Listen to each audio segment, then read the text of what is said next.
pinamalas nina Chris McCulloch at Jordan Heading ang kanilang veteranong presensya upang akayin ang Strong Group Athletics sa isang 82-74 panalo laban sa koponan ng Ukraine sa 2024 William Jones Cup noong Lunes sa Taiwan.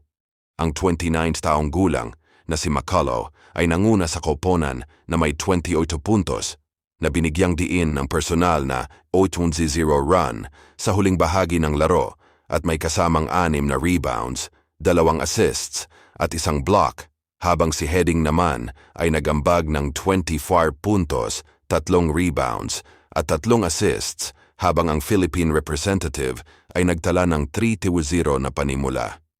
Samantala, ang Ukraine ay bumagsak sa walang panalong 0-2 na record.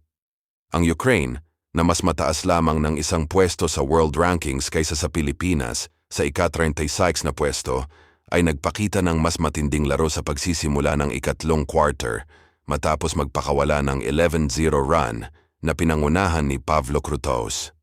Unti-unting binawasan ng SGA ang agwat at pumasok sa ika-4 na quarter na may lamang na 4, 58-54. At habang ang ilang mga kakampi niya ay pumapalya, isa pang veteranong guard na si Kiefer Ravena ang pumalit sa eksena sa pamamagitan ng pagpasok ng 2 triples bago kumumpleto si McCulloch ng isang 3-point play upang makuha ang 73-72 na kalamangan, may 149 na natitira.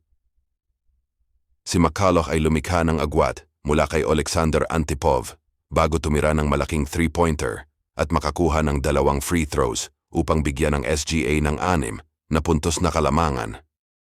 4 na sunod na free throws mula kina Ravena at Heading ang nagselyo ng panalo para sa SGA, na nanatiling walang talo matapos ang magkakasunod na panalo laban sa UAE at BSBL Guardians. Maghahanap ang SGA na palakasin ang kanilang liderato sa tuktok ng pwesto sa kanilang pagharap sa isa pang walang talong koponan, ang Malaysia, sa Miyerkules ng 5:00 ng hapon.